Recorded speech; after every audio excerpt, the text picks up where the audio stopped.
नमस्कार प्रेक्षकांनो, ठरलं तर मग या मालिकेच्या येणाऱ्या भागामध्ये जबरदस्त असा ट्विस्ट येणार आहे. तर प्रेक्षकांनो, आपण बघितलं कोर्टामध्ये अर्जुनने सिद्ध केलेलं असतं की ज्या वेळेला विलासचा खून झाला त्यावेळेला साक्षी आश्रमामध्ये होती आणि फक्त आश्रमामध्ये नव्हती तर मधुभाऊ, विलास आणि साक्षी यांच्यामध्ये हातापाईसुद्धा झाली होती आणि हे स्वतः दामिनी देशमुख हिने कोर्टामध्ये कबूल केलेलं असतं. पण प्रेक्षकांनो, तरीसुद्धा अजून एक मुद्दा तसाच राहिलेला आहे आणि तो मुद्दा म्हणजे की विलासचा खून कुणी केला. तर इथे मधुभाऊंनी सांगितले की विलासचा खून साक्षी शिखरेने केला आहे.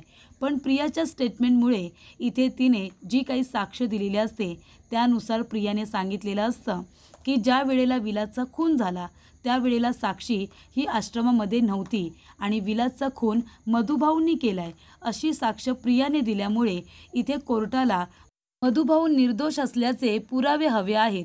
म्हणून अर्जुनला साक्षीच्या विरोधामध्ये जास्तीत जास्त पुरावे गोळा करून ते कोर्टामध्ये सादर करायचे आहेत, ज्याच्यामुळे मधुभाऊ निर्दोष आहेत आणि साक्षीनेच विलासचा खून केला आहे हे अर्जुन लवकरात लवकर सिद्ध करेल. त्यामुळे कोर्टाने अर्जुनला शेवटची संधी दिली आणि त्याच्यामध्ये अर्जुनला साक्षीच्या विरोधात ठोस पुरावे गोळा करून ती कशा पद्धतीने गुन्हेगार आहे हे सिद्ध करायचं आहे आणि त्यानंतरच इथे मधुभाऊ निर्दोष सिद्ध होणार असतात. त्यामुळे प्रेक्षकांनो, इथे अर्जुन आता जास्तीत जास्त प्रयत्न करून कशा पद्धतीने साक्षीच्या विरोधात पुरावे गोळा करता येतील यासाठी प्रयत्न करत असतो आणि त्यामुळे प्रेक्षकांनो, इथे अर्जुनच्या हातामध्ये साक्षीच्या विरोधात ठोस पुरावा लागलेला सुद्धा असतो. इथे अर्जुनकडे आता असे काही पुरावे असतात जे कोर्टामध्ये सादर केल्यानंतर आणि इथे ज्या पद्धतीने अर्जुन आर्ग्युमेंट करणार असतो ते केल्यानंतर इथे प्रिया स्वतः कोर्टामध्ये साक्ष देणार असते की खून हा मधुभाऊंनी नाही तर खून हा साक्षीनेच केलेला आहे हे सत्य आता स्वतः प्रिया कोर्टामध्ये सांगणार असते. तर प्रेक्षकांनो, येणाऱ्या भागामध्ये इथे आता प्रियाच्या नाकातोंडाशी पाणी आल्यानंतर इथे एखादी माकडीण स्वतःचा जीव वाचवण्यासाठी आपल्या बाळाचा बळी देते. म्हणजे नदीतून जात असताना ज्या पद्धतीने नाकातोंडात पाणी गेल्यानंतर माकडीण स्वतःचं बाळ पायाखाली घेते आणि स्वतःचा जीव वाचवते, त्या पद्धतीनेच इथे आता प्रिया साक्षीच्या बाबत करते. स्वतःवरती आल्यानंतर इथे आता संपूर्ण आळ साक्षीवरती टाकून मोकळी होते आणि ज्या पद्धतीने तिने कोर्टामध्ये सगळ्यात आधी जी खोटी साक्ष दिलेली असते तर इथे शेवटच्या दिवशी आता प्रियाने कोर्टामध्ये घाबरून साक्षीच्या विरोधामध्ये खरी साक्ष दिलेली असते आणि खूप मोठ्या सत्याचा तिने उलगडा केलेला असतो. तेव्हा प्रेक्षकांनो, इथे साक्षीच गुन्हेगार आहे हे सत्य कोर्टासमोर येणार असतं आणि त्याचबरोबर प्रिया कशा पद्धतीने कोर्टामध्ये खोटं बोलत आली आणि आत्तापर्यंत अशा विचित्र पद्धतीने वागत आली ह्या गोष्टी सुभेदारांच्या लक्षात येतात आणि अशा खोटाड्या मुलीबरोबर कुठलेही संबंध ठेवायचे नाही म्हणून अश्विनने एक टोकाचा निर्णय घेतलेला असतो.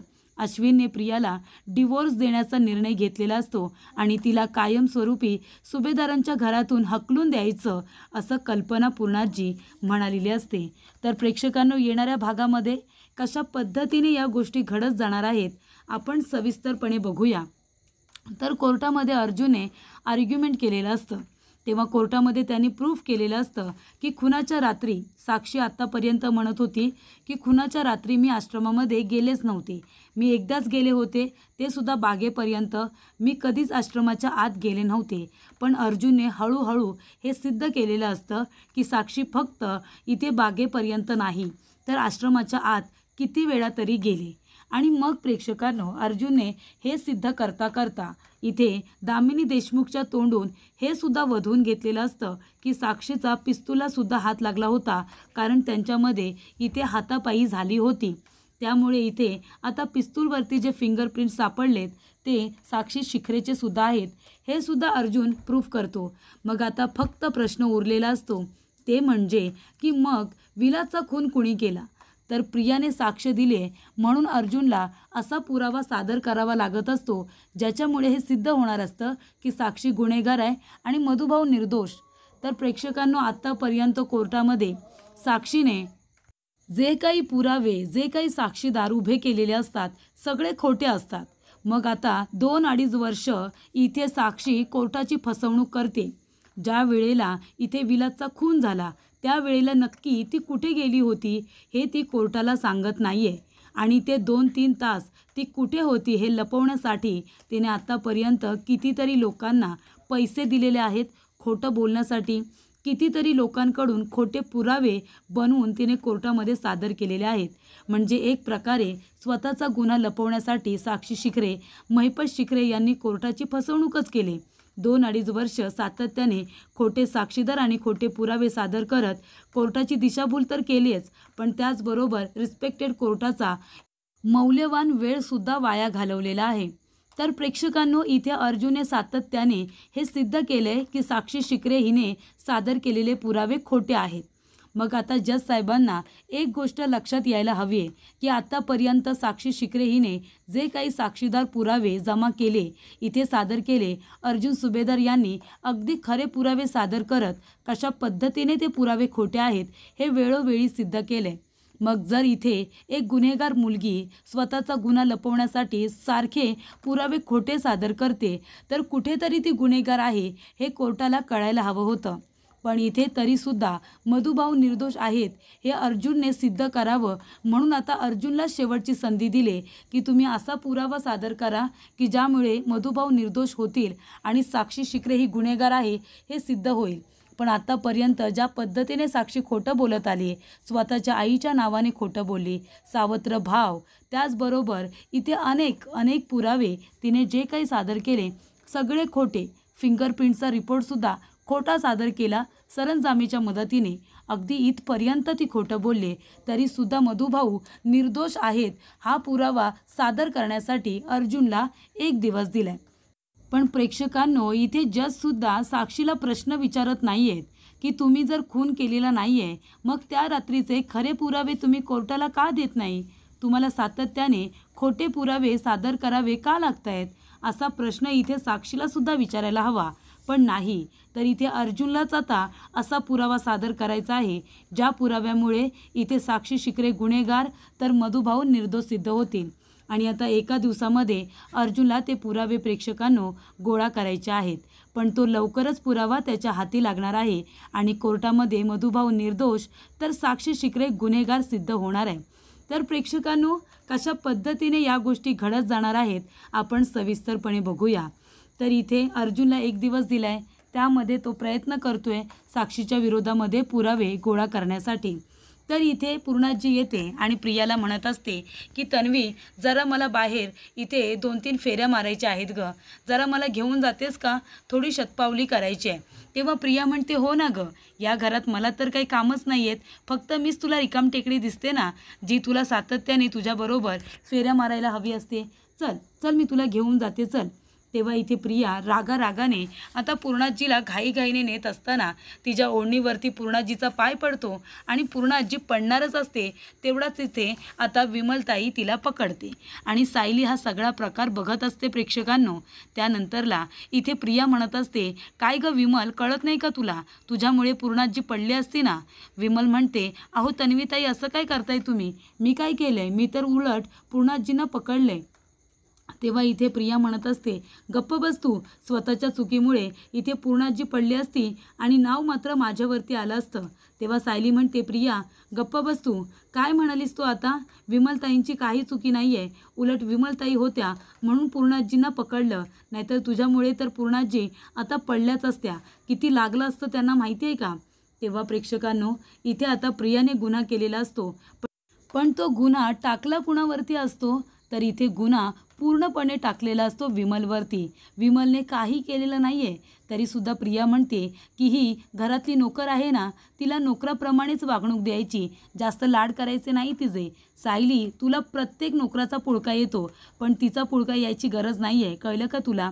तेव्हा प्रेक्षकांनो, इथे आता प्रिया म्हणत असते, बघितलं ना तुम्ही सगळ्यांनी, या विमलमुळे पूर्णाजी पडली असती.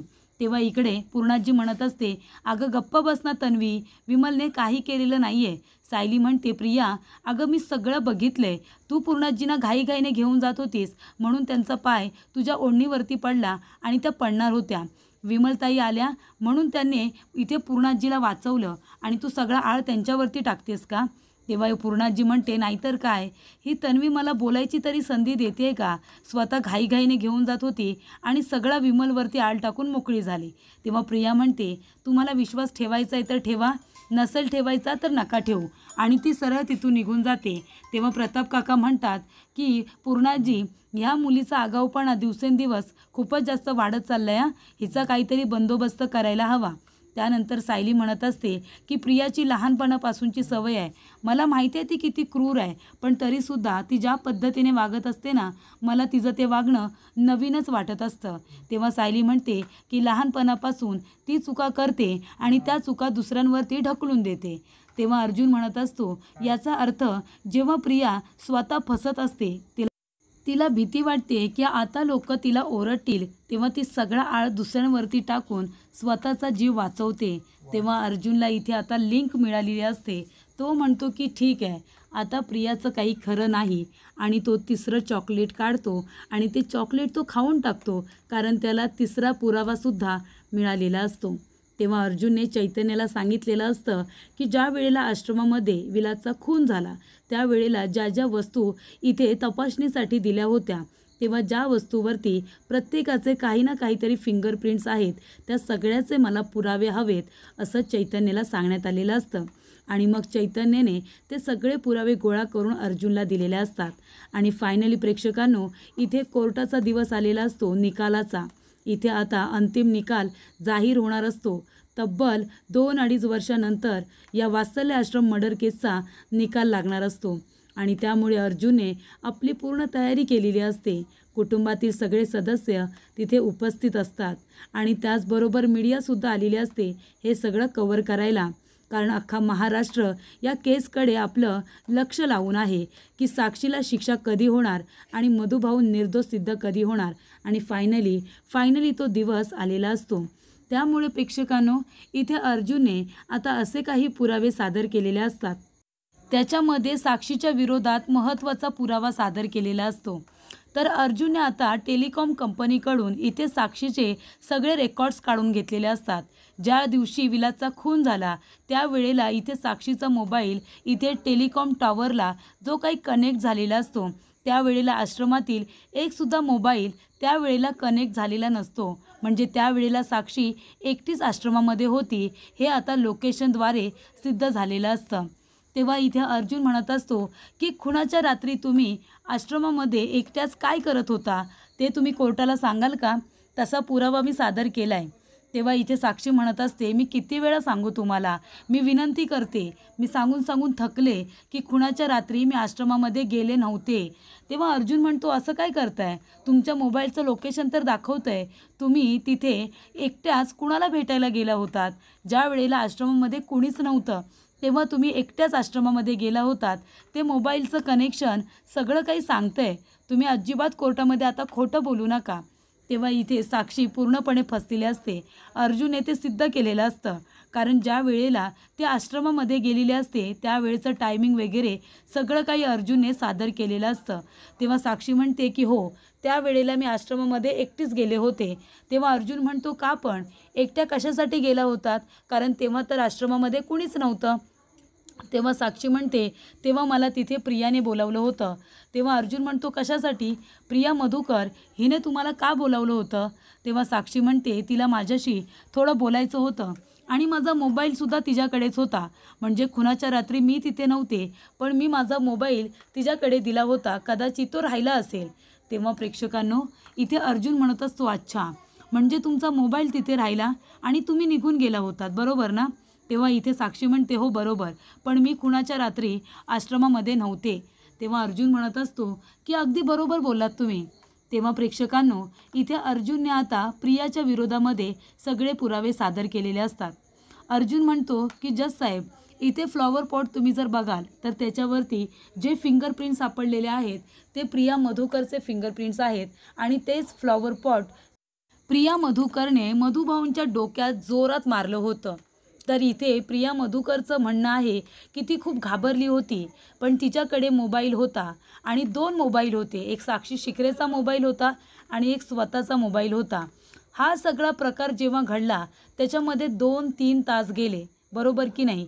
पोस्टमॉर्टम रिपोर्टनुसार इथे विलासचा खून झाल्यानंतर कितीतरी वेळानंतर इथे इन्स्पेक्टर साहेबांना फोन गेला होता, पोलीस स्टेशनला कळवण्यात आलं होतं। मग इतका वेळ प्रिया मधुकर काय करत होती? तिने पोलिसांना आधीच फोन करून का काही कळवलं नाही? त्यानंतर प्रेक्षकांनो, अर्जुन सगळा ब्लेम आता प्रियावरती टाकायला सुरुवात करतो। अर्जुन म्हणत असतो की जज साहेब, मला आता प्रिया मधुकर यांना विटनेस बॉक्समध्ये बोलवायचं आहे आणि अर्जुन आता साक्षीला बसायला सांगतो, पण इथे प्रियाला उभं करतो। तेव्हा इथे काही वस्तूंवरती प्रिया मधुकर हिच्या बोटांचे ठसे सापडलेले असतात। तर तिथे एक मशीन असतं, मशीनवरती प्रियाच्या हाताचे ठसे, फ्लॉवर पॉटवरती, त्याचबरोबर इथे जो कापड घेतला होता तिने फिंगरप्रिंट्स पुसण्यासाठी तो कापडसुद्धा तिथे असतो। बऱ्याचशा गोष्टी अर्जुनने आता कोर्टामध्ये इथे पुरावे म्हणून सादर केलेल्या असतात। त्या प्रत्येक गोष्टीवरती इथे प्रियाच्या हाताचे फिंगरप्रिंट्स हे सापडलेले असतात। तेव्हा अर्जुन म्हणत असतो की जज साहेब, मला पुन्हा एकदा एका गोष्टीवरती लक्ष केंद्रित करायचं आहे की विलास हा एक क्रिमिनल होता आणि त्या क्रिमिनलला घरी घेऊन जाणारी व्यक्ती होती प्रिया मधुकर आणि मधुभाऊंना तिने कन्व्हिन्स केलं की तुम्ही विलासला इथे ठेवून घ्या। त्यानंतर विलासने इथे मधुभाऊंना मारण्याचा प्रयत्न केला आणि तेव्हा इथे मधुभाऊंनी विलासला गोळी मारली असं प्रिया मधुकर यांचं म्हणणं आहे। पण इथे जर मधुभाऊंनी गोळी मारली होती तर प्रिया मधुकरने मधुभाऊंच्या डोक्यामध्ये फ्लॉवर पॉट मारायची काय गरज होती?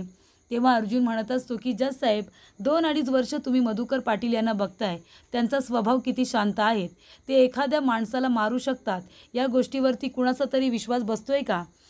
आणि जर मधुभाऊंना इथे विलासचे पैसे हवे होते तर मग मधुभाऊंनी कपाटामधून ते काढून घेतले असते ना, संपूर्ण आश्रम अस्ताव्यस्त करायची काय गरज होती? तेव्हा प्रेक्षकांनो, अर्जुन म्हणतो की ज्या वेळेला सगळेजण सिनेमा बघायला गेले होते आणि मधुभाऊ इथे आता BMCमध्ये पैसे भरण्यासाठी त्या पैशांची जमवाजमव करायला गेले होते, त्याच वेळेला प्रियाने पोटदुखीचं नाटक केलं आणि बरोबर विलासला घेऊनच ती घरी आली होती। आश्रमातली एकसुद्धा लेडीज तिच्याबरोबर नव्हती। एका क्रिमिनल बरोबर प्रिया मधुकर आश्रमामध्ये का आली होती?